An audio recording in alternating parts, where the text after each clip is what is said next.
Assalamualaikum warahmatullahi wabarakatuh.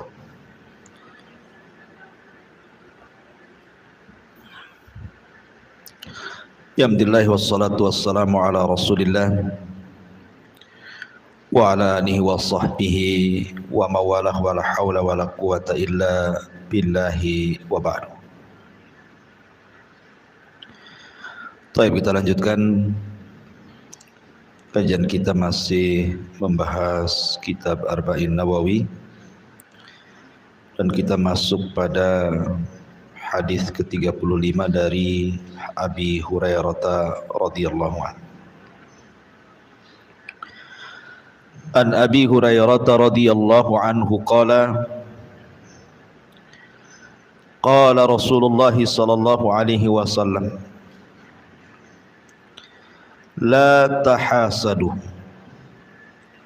wa la tanajashu wa la tabaghadu wa la tadabaru wa la yabi' ba'dukum ala bai'i ba'd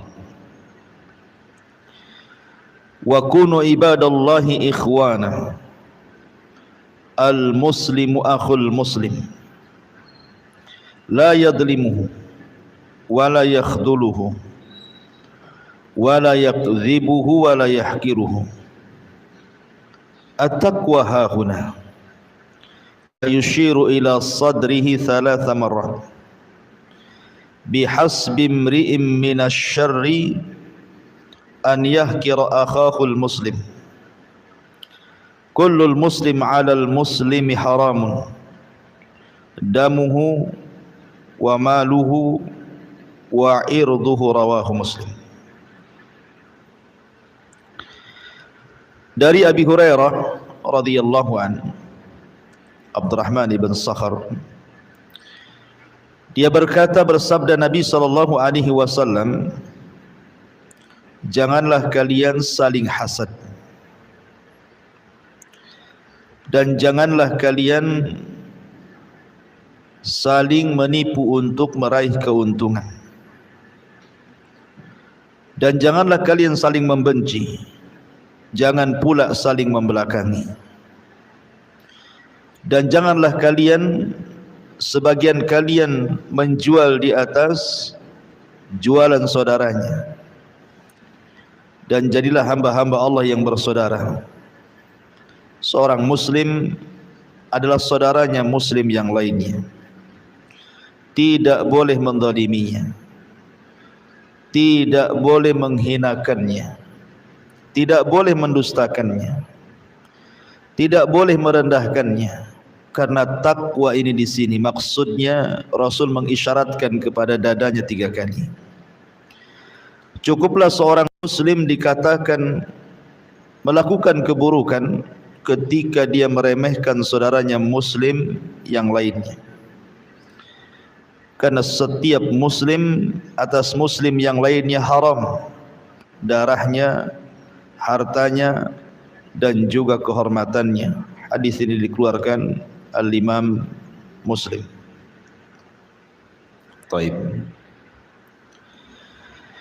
Ma'asyiral muslimat yang dimuliakan Allah Subhanahu wa taala, hadis ini adalah hadis yang sangat agung yang bicara tentang akhlak seorang muslim kepada muslim yang lainnya. Di sini Rasul menyebutkan 5 perkara tidak boleh dilakukan seorang muslim kepada muslim yang lainnya. Yang pertama, kata Nabi sallallahu alaihi wasallam, la tahasadu. Janganlah kalian saling hasad sesama kalian. Hasad itu kata ulama, karahiyatu ma an'amallahu ala akhik min ni'matin diniyatin au dunyawiyatin. Jadi hasad itu kata ulama adalah kebencian seseorang atas nikmat yang Allah anugerahkan kepada saudaranya, baik nikmat itu perkara agama ataupun perkara dunia.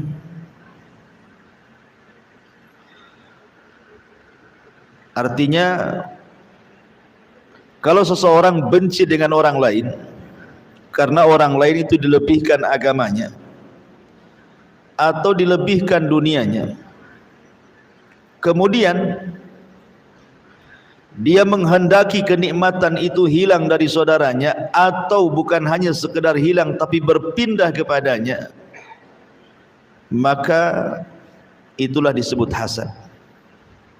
Contoh, kalau seandainya saudara kita ini mungkin dia hafal Quran, kita tidak suka kalau dia hafal Quran. Atau kalau melihat saudaranya sudah hijrah menggunakan pakaian-pakaian syar'i, dia tidak suka kalau saudaranya itu seperti itu.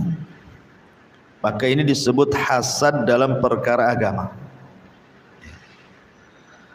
Tapi kalau seandainya dia tidak suka karena mungkin saudaranya kaya, naik pangkat ataupun jabatan, atau saudaranya tidak pernah sakit sehat terus, ataupun memiliki barang-barang yang dia tidak punya, anak-anak yang baik-baik dan dia tidak punya, kemudian dia benci, itu namanya hasad dalam bab dunia. Jadi hasad itu bisa masuk dalam bab agama, bisa masuk dalam bab dunia, seperti para thalabatul ilmi umpamanya di pesantren atau di sekolah-sekolah Islam gitu kan, tidak suka kalau saudaranya lebih cerdas dibandingkan dia, atau masalah urusan dunia, dan ini umum di masyarakat, tidak suka tetangganya lebih kaya dibandingkan dia, lebih sukses dibandingkan dia, maka itu hasad dalam masalah dunia. Dua-duanya terlarang. Kalau seandainya orang ini tidak suka dengan kenikmatan orang, kemudian dia meminta agar kenikmatannya hilang dan berpindah kepada dia, maka ini hasad yang bahaya. Dan lebih bahaya lagi kalau seandainya dia hanya ingin menghancurkan orang saja. Dia tidak hendak nikmatnya berpindah kepada dia, tidak, cuman ingin menghancurkan saja dengan kata-katanya, dengan perbuatannya, maka ini lebih bahaya dibandingkan yang pertama. Maka sebaiknya yang kita lakukan adalah jangan pernah melihat orang lain. Jangan pernah melihat orang lain. Maksudnya dalam urusan dunia. Ditambah-tambah kemudian ditanamkan hasad. Karena hasad ini bahaya, sampai-sampai Muawiyah ibn Abi Sufyan, seorang sahabat Nabi SAW, mengatakan, kullun nas aqdiru ala ridahu illa hasid. Setiap manusia saya sanggup untuk meletakkan keredoanku kepadanya, illa hasid, kecuali orang hasad, aku tidak bisa. Kalau yang lain bolehlah saya maafkan, saya ridho dengan dia walaupun mungkin dia jahat, tapi orang hasad aku tidak bisa. Karena orang hasad itu susah tobatnya. Contoh umpamanya, iblis dikeluarkan dari sorga itu karena apa, Bu? Karena hasad. Di mana ketika Allah Subhanahu wa taala menciptakan Adam alaihi salam, dilebihkan banyak keutamaan dibandingkan iblis. Adam diciptakan dengan kedua tangan Allah. Adam ditiupkan ruh langsung oleh Allah. Kemudian Adam diajarkan ilmu-ilmu oleh Allah. Kemudian para malaikat disuruh sujud pula kepada dia. Kemudian dimasukkan pula ke dalam sorga. Kemudian diciptakan pula pasangannya. Apa enggak panas tuh hati si iblis tuh? Makanya dia hasad. Ya. Sebab itulah iblis berusaha untuk mengeluarkan nikmat yang Allah anugerahkan kepada Adam. Maka dibuatlah macam-macam was-was, akhirnya berhasillah iblis itu menghancurkan Adam. Akhirnya sama-sama diusir dari surga. Apakah kemudian kita katakan kepada iblis, ya sudahlah saya maafkan aja lah iblis itu, mudah-mudahan dia berubah begitu kan? Mungkin iblis berubah? Enggak mungkin. Ya, iblis tidak akan berubah. Sama halnya dengan orang hasad. Orang hasad itu tidak akan berubah.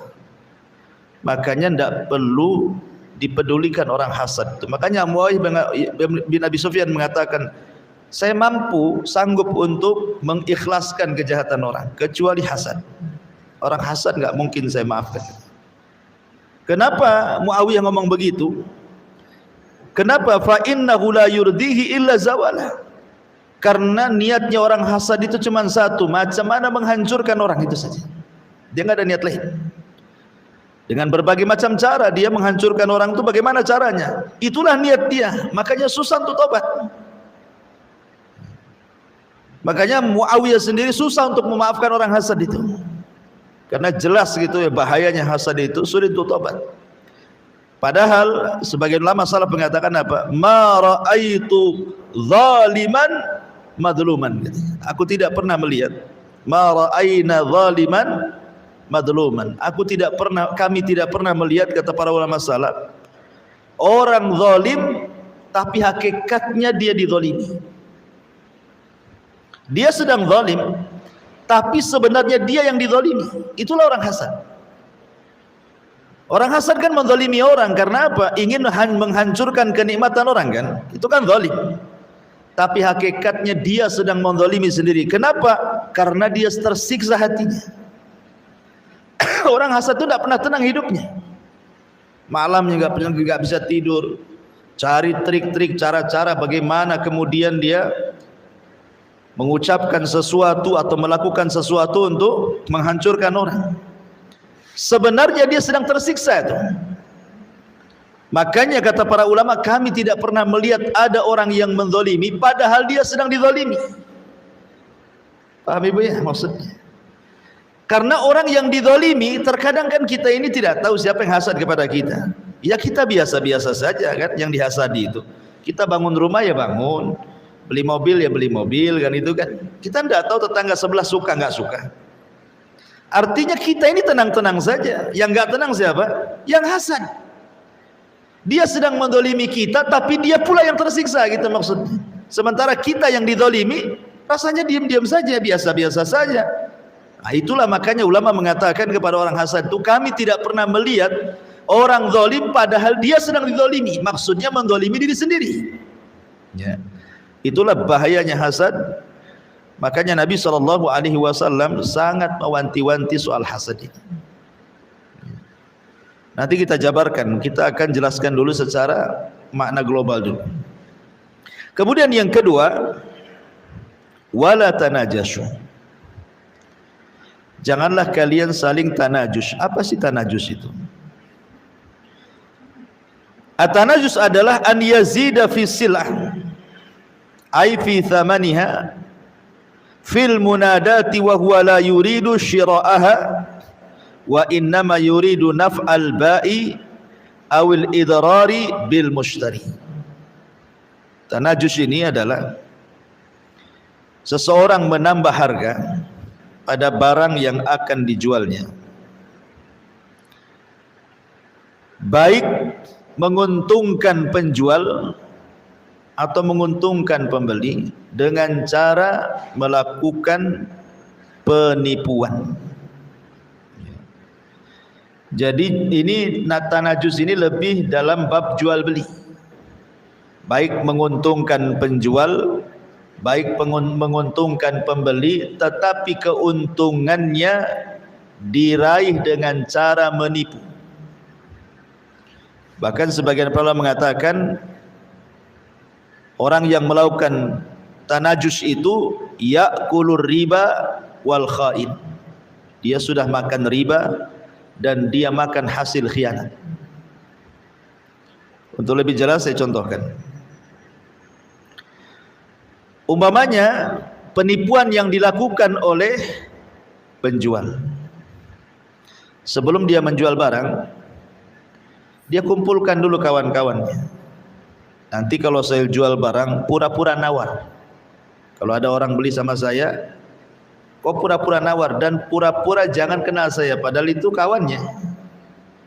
Jadi setiap ada orang yang hendak membeli barang saya, tiba-tiba ibu datang, ya, nawarnya lebih tinggi lagi, padahal tidak ada niat membeli kan, supaya mancing pembeli itu menaikkan harganya. Ini tidak boleh, tanajus namanya. Dan ini banyak yang seperti ini biasanya. Ya, orang yang jual obral-obral, kadang-kadang dia teriak-teriak, kemudian banyak orang yang datang, padahal kawan-kawannya itu. Ya, yang satu mengatakan, oh ya sekian, datanglah kita yang tahu apa-apa gitu kan. Tahu kok ada rame, ada apa ini kan? Nah, kemudian di situ lihat ada obralan, kemudian di sini tawar sini, akhirnya kita terpancing untuk membelinya.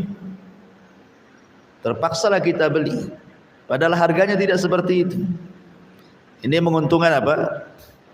Menguntungkan penjual. Ya. Atau menguntungkan pembeli, walaupun sebenarnya dia tidak niat membelinya. Contoh, saya punya tanah, ibu punya tanah di samping saya, kemudian datanglah ada orang itu hendak membeli tanah ibu. Tanah saya sebelah tanah ibu.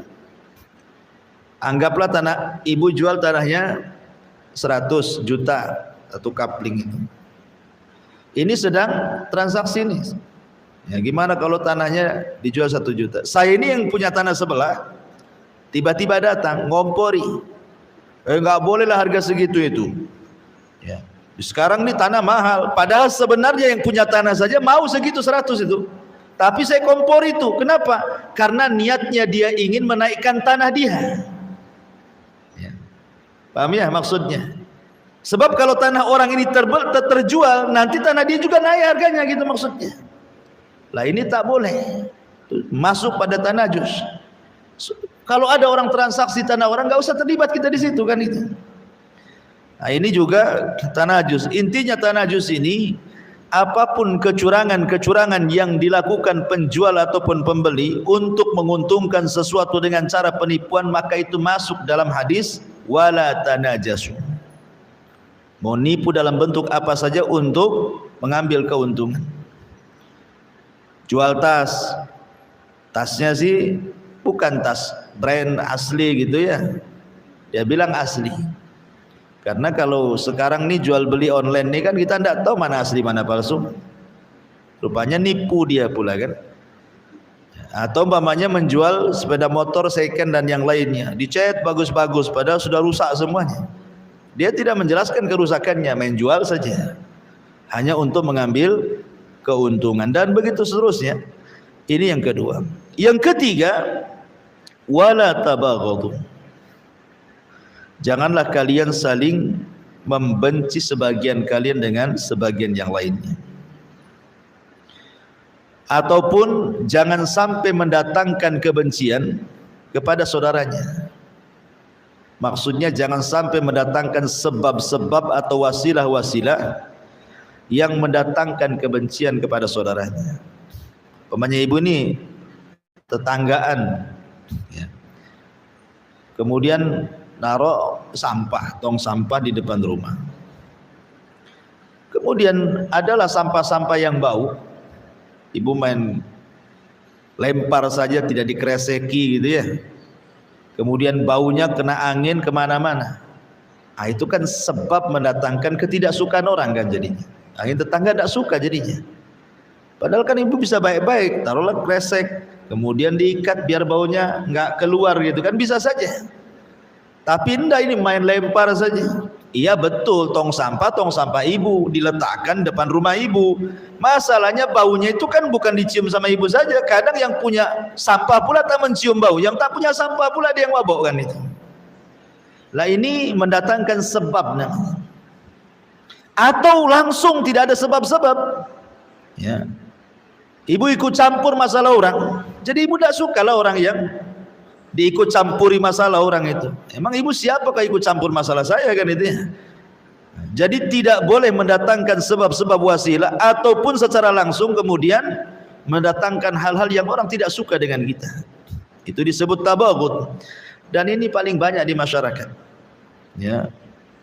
Orang yang memancing-mancing ketidaksukaan orang. Makanya kenapa dalam Islam itu kita disuruh untuk saling mencintai, karena ini lawan daripada saling membenci. Kata Nabi SAW, maukah kalian sesuatu yang bisa memasukkan kalian ke dalam surga? Kemudian Rasul mengatakan, afsus salam bainakum, sebarkan salam di antara kalian, karena salam itu mendatangkan al-hub, perasaan cinta. Sementara lawan daripada cinta itu benci, maka tidak boleh saling membenci. Ma'asyiral muslimat yang dimuliakan Allah Subhanahu wa taala, nanti kita akan jabarkan. Kita masuk pada poin yang keempat. Wala tadabaru, dan kalian jangan saling membelakangi, memberikan punggungnya. Dan ini biasa terjadi pada keluarga, seperti memutus silaturahim. Ya, namanya saudara benci dengan saudaranya, seseorang benci dengan pamannya, dengan bibinya, entah masalah apa, kita tidak tahu.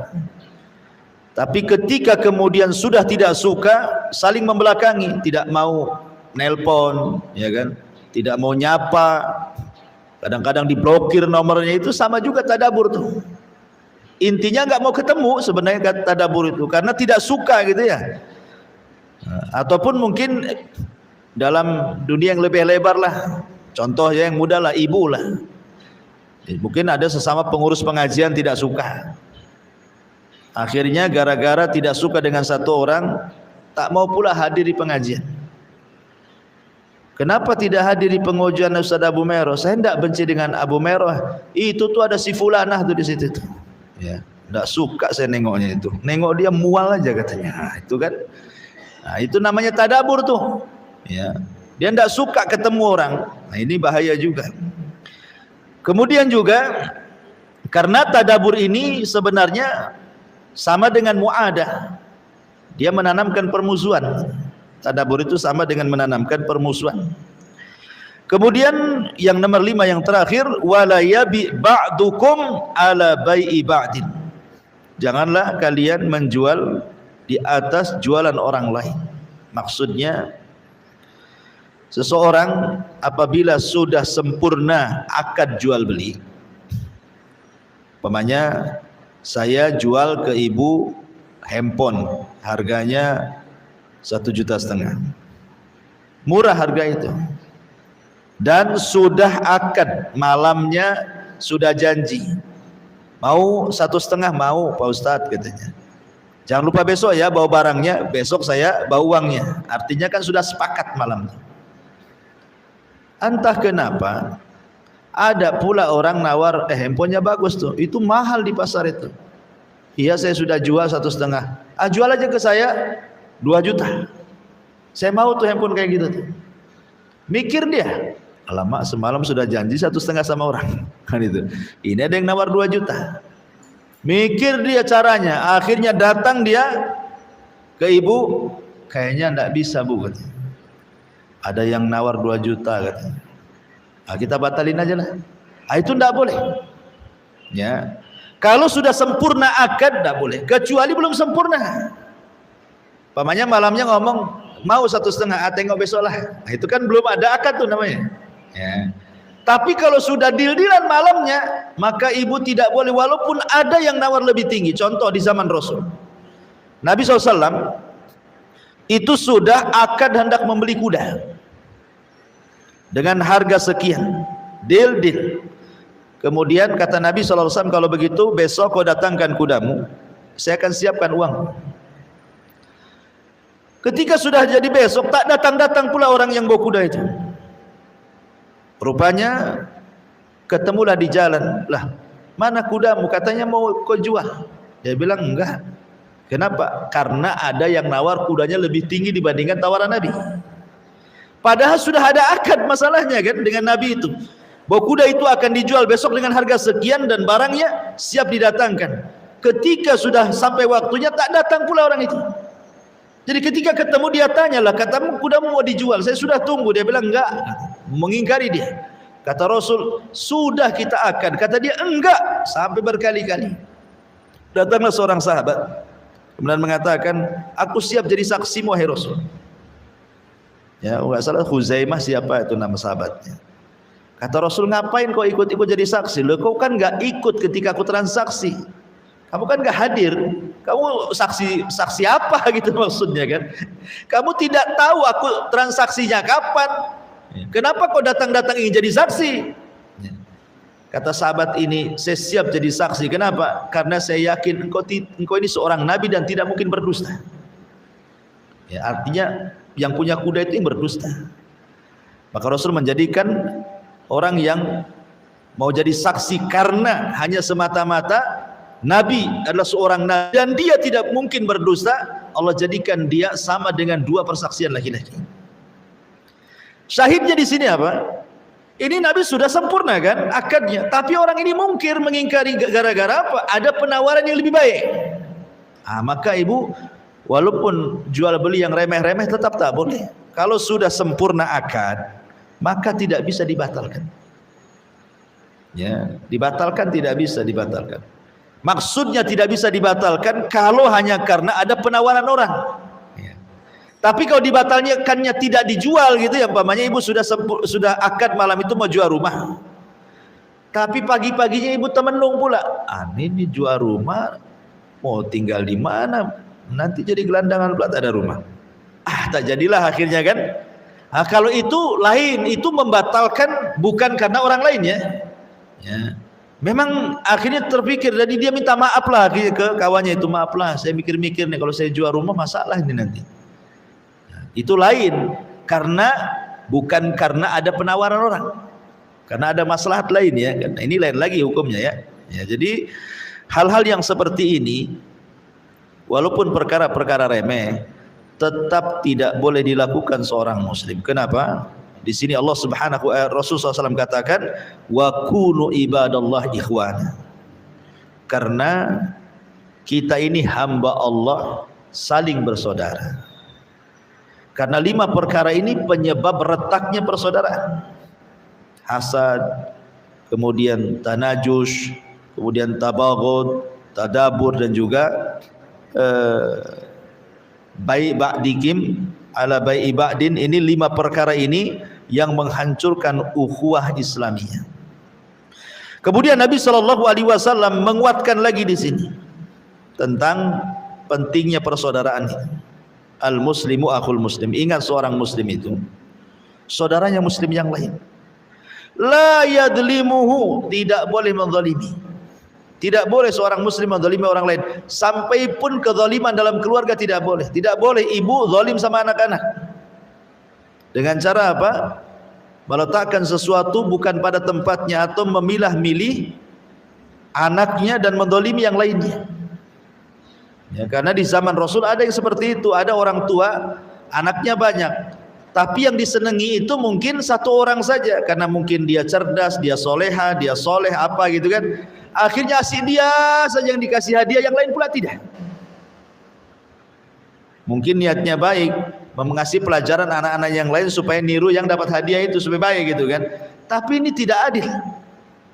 Makanya dilaporkan kepada Nabi SAW. Kemudian kata Rasul, i'dilu fi auladikum, berbuatlah adil pada anak-anak kalian. Artinya sampai kepada masalah orang tua kepada anak, ya kan, itu saja diatur, apalagi kalau dia seorang pemimpin sebuah negara, maka keadilan itu diperlukan ya. Makanya kenapa Syekhul Islam Ibnu Taimiyah mengatakan Allah akan menolong sebuah negara yang pemimpinnya adil walaupun negara itu kafir, dan Allah tidak akan menolong sebuah negara yang pemimpinnya zalim walaupun negara itu Islam.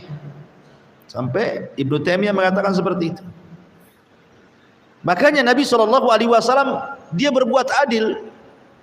Dia kalau melihat pemimpin yang adil walaupun orang kafir, tetap dipuji oleh Nabi. Contoh namanya ketika Rasul mengizinkan hijrah para sahabat kemana? Ke Ethiopia.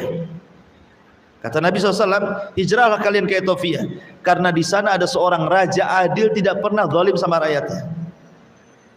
Ya. Nabi SAW mengatakan di sana ada seorang raja adil, walaupun itu raja Ethiopia itu Nasrani. Ya. Raja Ethiopia itu Nasrani, Ashama ibn Abjur atau dikenal dengan Najasyi. Itu Nasrani. Tapi karena dia adil, tetap Rasul mengatakan dia adil.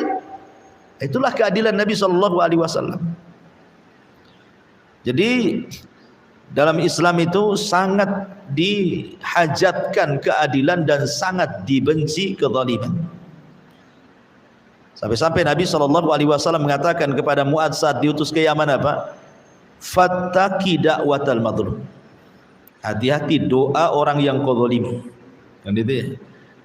Kenapa? Karena doa dia dengan Allah itu tidak ada penghalang.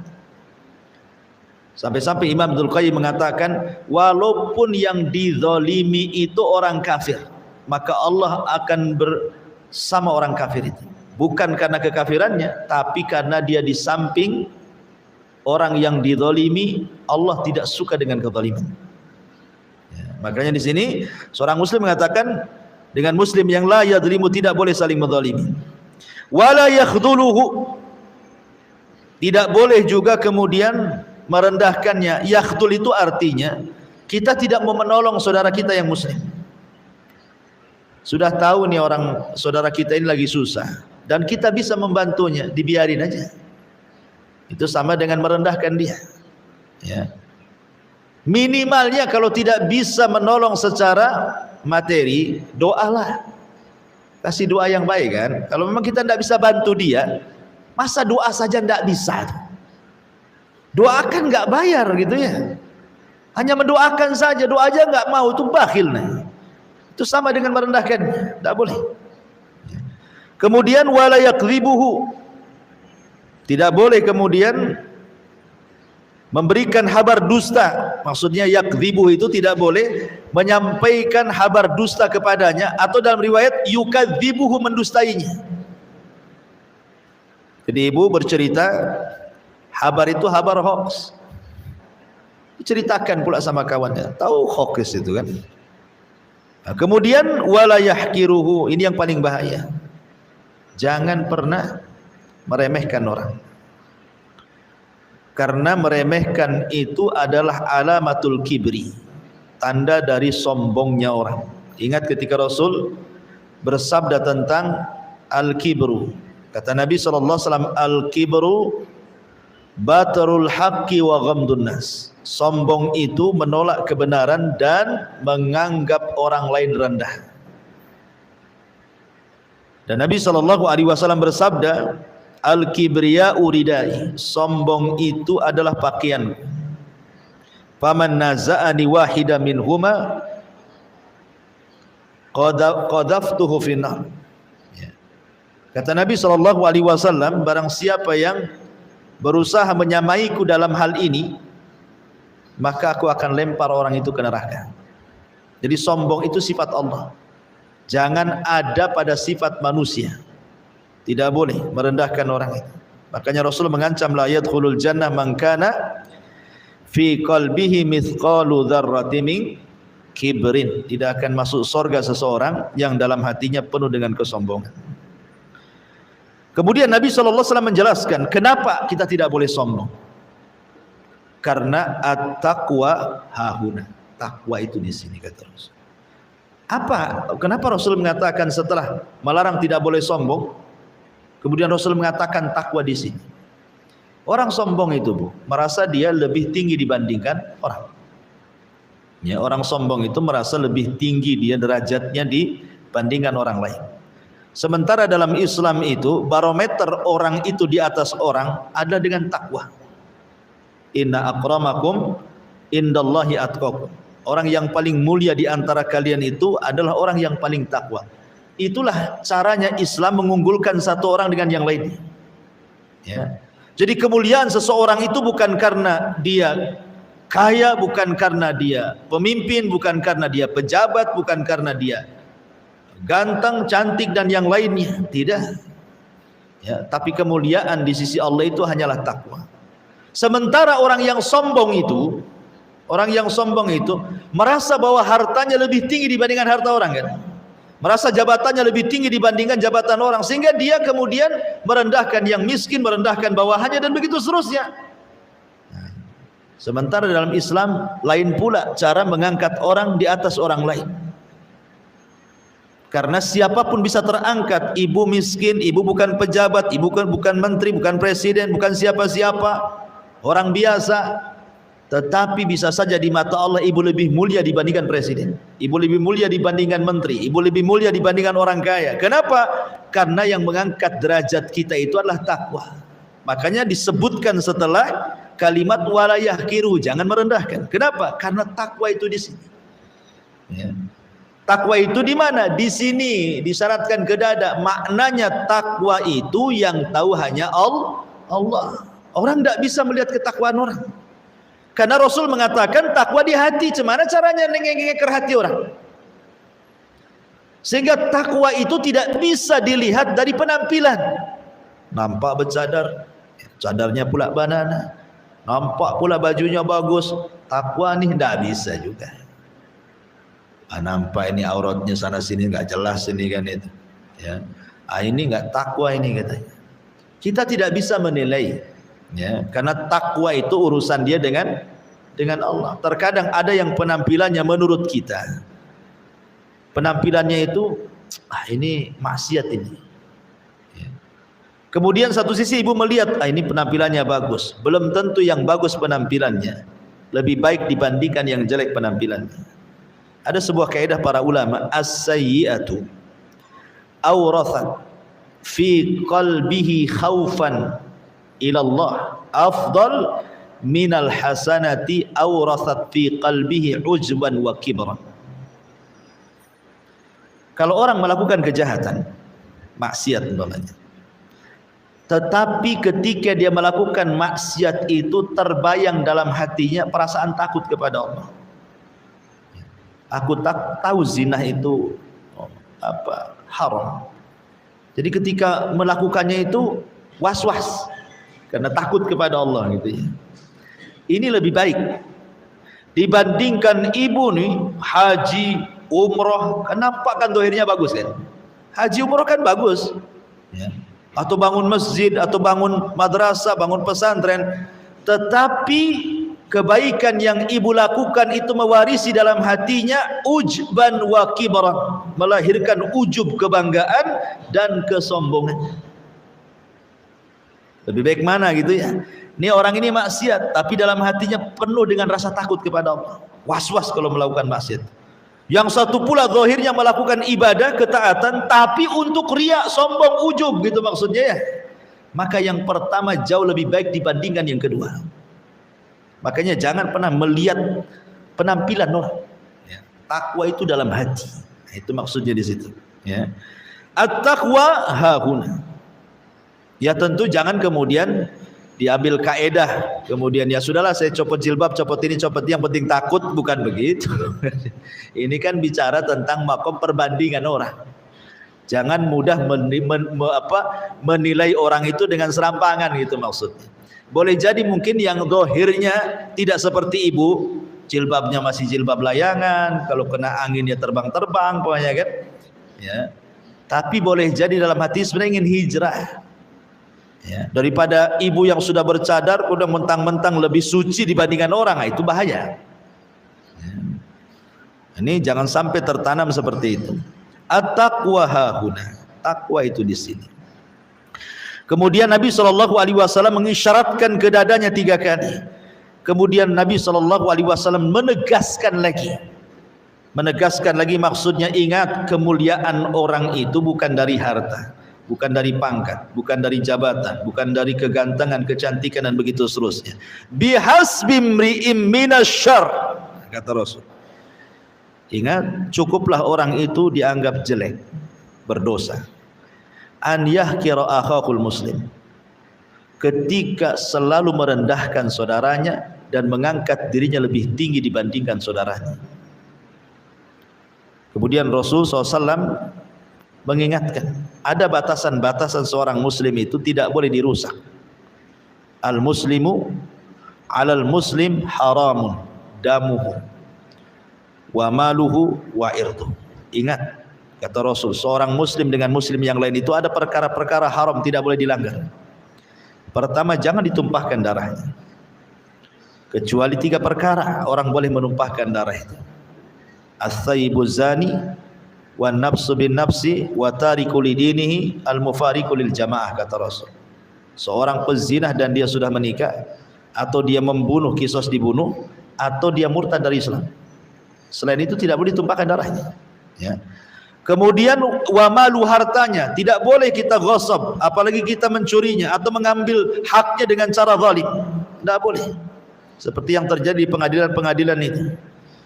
Terkadang ada orang yang berani membayar saksi palsu, nyogok hakim supaya menang di pengadilan. Akhirnya awalnya dia tidak punya harta, jadi punya harta karena ngambil harta orang.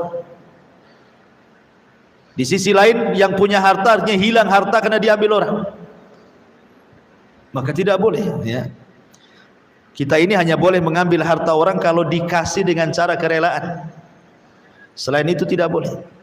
Kemudian irdu, kehormatan itu tempat sesuatu atau seseorang itu dipuji dan dicela. Itu irdu itu artinya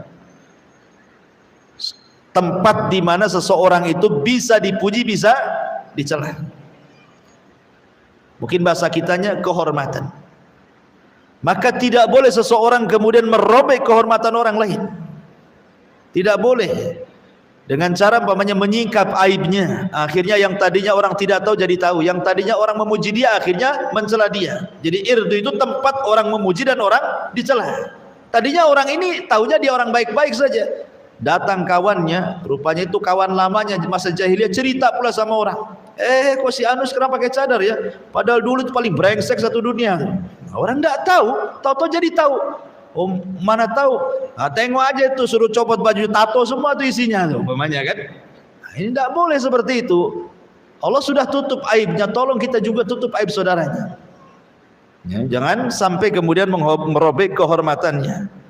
Hadis ini dikeluarkan Imam Muslim. Taib. Sedikit yang ingin saya bahas adalah masalah hasad. Ya, di sini. Ma'asyiral muslimat yang dimuliakan Allah Subhanahu wa taala.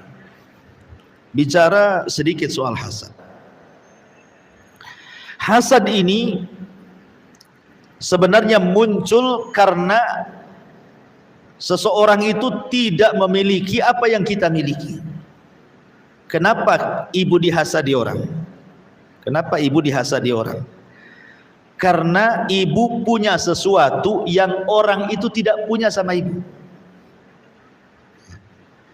Kalau seandainya ada orang yang membenci kita karena ilmunya, hakikatnya dia tidak punya ilmu, makanya mencela ilmu orang. Kalau dia mencela harta ibu, hakikatnya dia tidak punya harta yang ibu punya. Kalau dia mencela ibu soal kehormatannya, hakikatnya dia yang tidak punya kehormatan, makanya dia hasad. Karena dia tidak punya apa yang orang lain punya. Kalau seandainya dia punya apa yang orang lain punya, mungkin tidak akan hasad. Tapi karena dia tidak punya apa yang ibu punya, makanya dia hasad. Karena hasad itu jangan sampai ada orang melebihi dia. Nah, jadi tenang saja. Tetapi Bu, bagaimanapun karena hasad ini sangat bahaya. Sangat bahaya, karena hasad itu kan muncul di mana saja. Ada hasadnya iblis yang sudah saya ceritakan. Ada hasadnya anaknya Adam, Qabil dan Habil, berakhir dengan pembunuhan kan. Kemudian ada hasadnya orang kafir kepada kaum muslimin, seperti orang-orang Yahudi Nasrani tidak suka dengan kita, mereka hasad, ya. Kemudian juga yang lebih bahaya adalah hasadnya sesama akron, sesama kawan. Dan biasanya hasad itu hanya berlaku di yang sama profesinya biasanya. Hasadnya ustadz dengan ustadz, tidak mungkin hasad ustadz dengan santri, nggak imbang lah kan itu. Hasadnya santri ya dengan santri lain, ya. Hasadnya para pedagang ya dengan pedagang, hasadnya orang instansi pemerintah ya dengan instansi yang sama gitu ya. Biasanya hasad itu nggak jauh-jauh dengan profesi dia, dan biasanya di samping kiri kanan kita, nggak jauh-jauh dia. Nggak mungkin lah orang Amerika hasad sama ibu, kenal pun tidak kan itu. Yang biasanya orang hasad itu orang yang di sekeliling kita itu. Makanya karena kita tidak tahu di sekeliling kita itu mana satu yang hasad itu. Hasad itu kayak ibu nengok jin dengan nampak, kan nggak nampak tuh. Kita tidak tahu ibu rumahnya di sini nih. Ya. Tetangga banyak kiri kanan depan belakang. Yang hasad sama ibu kan tidak tahu yang mana satu. Karena kita tidak tahu yang hasad itu yang mana satu, melawan musuh yang tidak tahu itu sulit dilawan, Bu. Cemana ibu mau melawan siapa? Nggak nampak orangnya. Kayak ibu mau kelahi sama jin, cemana caranya? Apa seperti orang uka-uka ambil botol, kemudian ditarik-tarik masukkan ke botol gitu? Mana ada nangkep jin dimasukkan ke botol? Sekali lubang pula botolnya keluar lagi dari lubangnya kan gitu. Jadi karena kita tidak tahu menghadapi sesuatu yang gaib, makanya kenapa kita hanya bisa meminta pertolongan kepada Allah Azza wa Jalla. Dengan cara apa?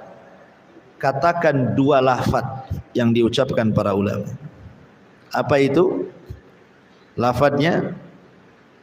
Siapa yang tahu? Masya Allahu la quwata illa billah. Ini satu. Yang kedua, Masya Allahu tabarakallah. Ya, ucapkan dua perkara ini. Apa bedanya Masya Allahu la quwata illa billah dengan Masya Allahu tabarakallah? Di dalam surah Al-Kahfi ada satu kisah namanya Sahibul Jannataini, pemilik dua kebun. Yang satu kufur nikmat, yang satu beriman. Sebelum kisah ini saya ceritakan, jadi dua orang ini awalnya berurusan bisnis. Biasalah orang bisnis kalau berdua atau lebih biasanya ada masalah. Akhirnya masing-masing saham dibagi. Ini yang baik ini semua saham dia yang dapat itu dia infakkan semuanya. Akhirnya jadi miskin gara-gara infaknya, karena dia hanya ingin mengambil kekayaan di akhirat. Ini yang satunya infak pun kagak, dia belikan dua kebun. Akhirnya kaya raya. Allah berikan istidraj, kekayaannya itu bertambah, akhirnya sombong. Ini kawannya ingin cari pekerjaan, dibandingkan nyari tempat orang, bagus ke kawannya yang dulu sama-sama berbisnis kan gitu ya. Datanglah ngelamar kerja, bukannya diterima, dimaki-maki, dibodoh-bodohkan. Mana hartamu? Lihat tuh hartaku banyak, pokoknya intinya dihina dan hampir diusir. Tapi kemudian orang ini ingin menyombongkan diri kepada kawannya. Sebelum kau pergi, ayo kita lihat kebunku, katanya. Akhirnya dia masuk kebun, rupanya sudah terbakar semua kebunnya. Kata saudara yang beriman, cobalah kalau kau setiap masuk kebunmu mengatakan Masya Allahu la quwata illa billah, tentu tidak akan hancur kebun. Akhirnya hancur. Dari sini kata para ulama, maka kalau ibu diberikan nikmat, mungkin punya kebun, banyak tanamannya, banyak pohon-pohon buah-buahannya, atau ibu punya rumah baru dibangun cantik, atau baru beli mobil gitu ya, atau punya anak soleha dan soleh, ganteng-ganteng, pokoknya nikmat apa saja ya. Maka ibu katakan Masya Allah la quwata illa billah, supaya tidak hancur kenikmatan itu. Gunanya apa Masya Allah la quwata illa billah ini? Maksudnya biar kita tidak ujub ya, dengan mengucapkan kalimat itu supaya kita tidak ujub, tidak sombong dengan nikmat itu. Kenapa? Karena tidak ada daya dan kekuatan kecuali milik Allah. Saya kaya itu karena Allah yang kasih, bukan karena saya cerdas, karena saya kuat, bukan. Banyak orang kuat tidak kaya, banyak orang cerdas dia miskin ya. Artinya bahwa kalau bukan karena daya dan kekuatan Allah, tak ada apa-apanya kita. Maka jangan sombong. Beda dengan perkataan Masya Allah tabarakallah, ini namanya melawan hasad dengan lawannya. Karena kita tidak tahu yang mana satu yang hasad, lawanlah hasad dengan lawannya. Hasad menghilangkan nikmat, berkah menambah nikmat. Nah itu dibalik namanya. Kalau hasad itu kan nikmat kita mau dihilangkan orang. Tapi kalau kita doa berkah, supaya jangan sampai nikmat kita hilang diambil orang.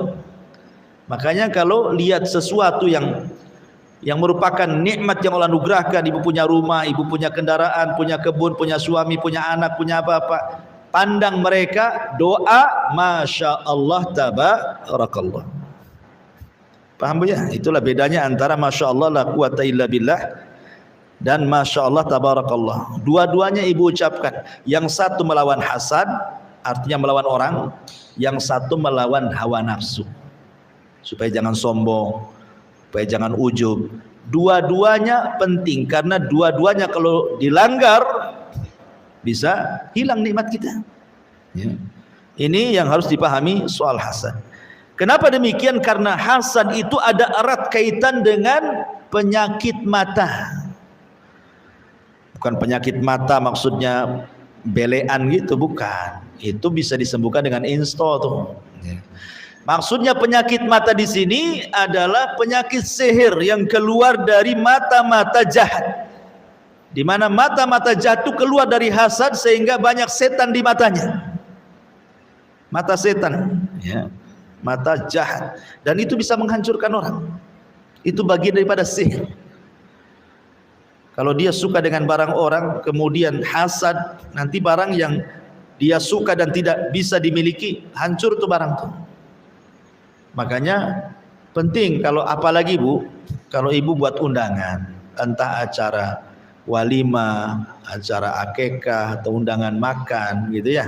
Itu kalau ibu makomnya mengundang orang ramai, kita tidak tahu yang datang itu ada yang hasad atau tidak, namanya ramai orang. Otak orang itu beda-beda. Walaupun semua sama jilbabnya hitam, ya kan? Semua jilbabnya hitam, belum tentu otaknya putih semua. Jangan sama dengan jilbabnya hitam semua. Jadi karena makomnya orang ramai itu, lebih lagi ibu berdoa. Lebih lagi harus berdoa seperti ini. Kalau ibu mau lihat, pamannya ibu lagi ngundang orang ramai-ramai, ibu tataplah keramaian orang itu. Ibu katakan Masya Allah, tabarakallah.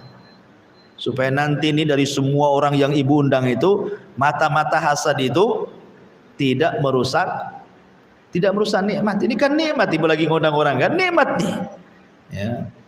Jadi itu sebenarnya yang paling utama ibu lakukan sebelum nyambut-nyambut yang lainnya itu, supaya jangan ada orang hasad di situ. Lawan hasad dengan lawannya, karena ada pandangan-pandangan yang tidak bagus yang bisa merusak orang ya.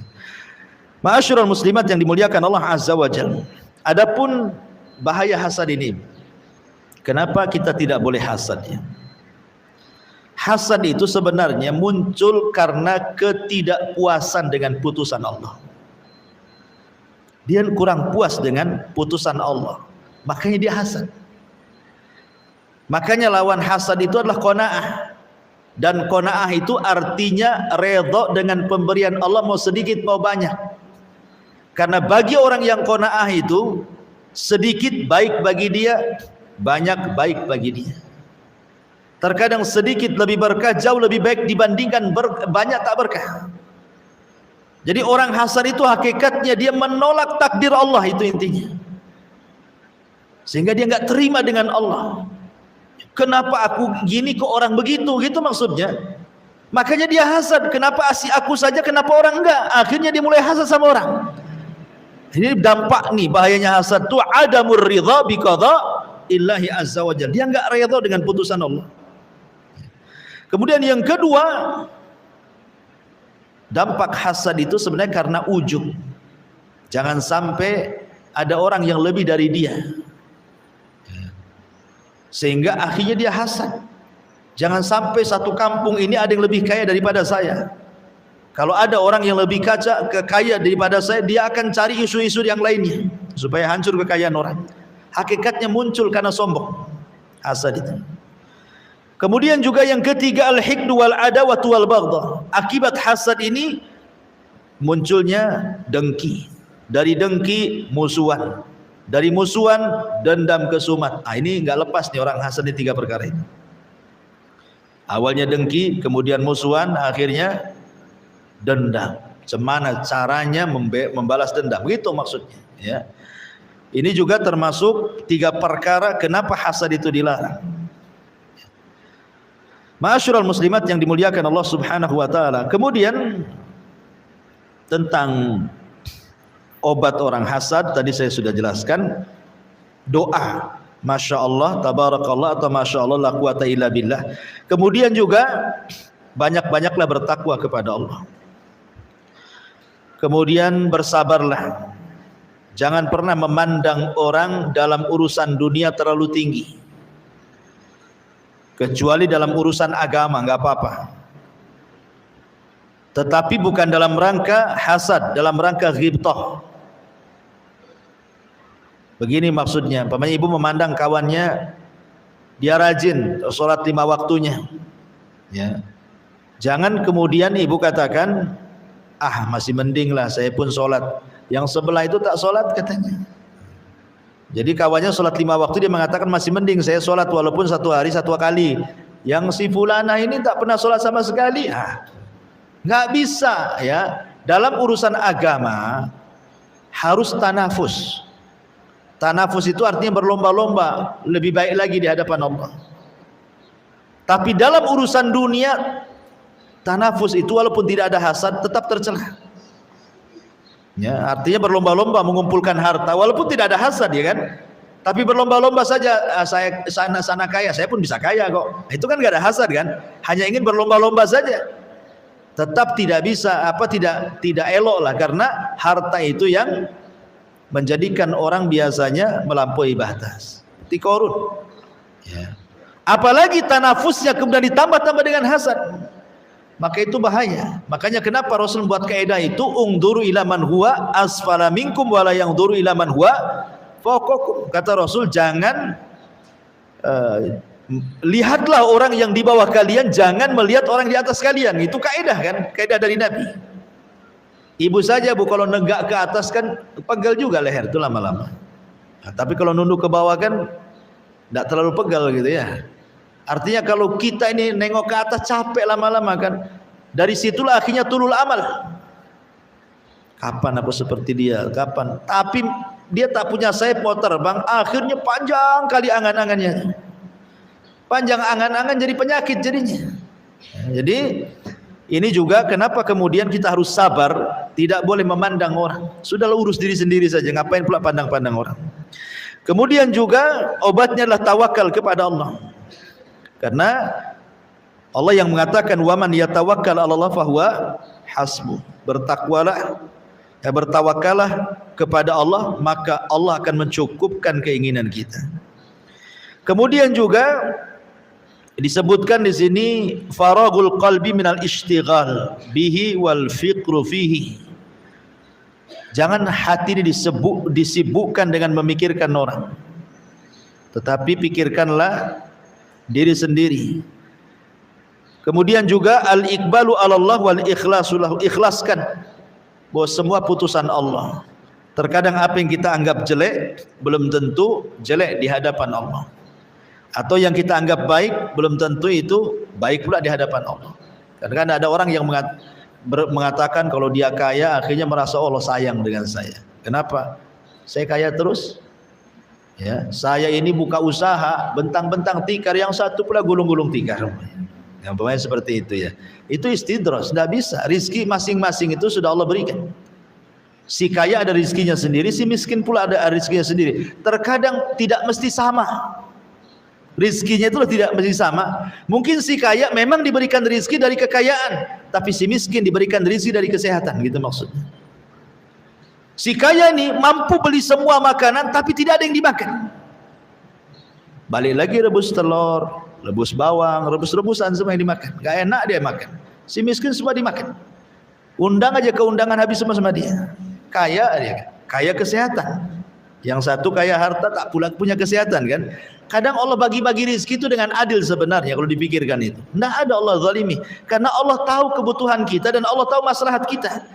Di mana ada orang-orang itu kalau dimiskinkan makin kufur, makanya Allah tetap kayakan. Di mana ada orang-orang yang tetap Allah miskinkan, kalau dia kaya dia melampaui batas. Sengaja Allah miskinkan terus supaya dia bisa tawadhu terus, beribadah terus. Nanti kalau dikayakan sibuk akhirnya lupa ngaji, gitu maksudnya. Bersyukur gitu maksudnya. Nah, di sini juga pentingnya seorang itu mengikhlaskan diri kepada Allah Subhanahu wa ta'ala dan begitu seterusnya. Kemudian juga poin yang kedua dalam hadis ini yang paling penting adalah al-ukhuwah Islamiyah. Ukhuwah Islamiyah. Ukhuwah Islamiyah ini adalah wazimnya, Bu. Kalau orang ingin berusaha untuk bersaudara dengan muslim yang lainnya, karena ikatan Islam itu jauh lebih kuat dibandingkan ikatan nasab, Ibu ya. Ingat, ikatan iman itu jauh lebih kuat dibandingkan ikatan nasab.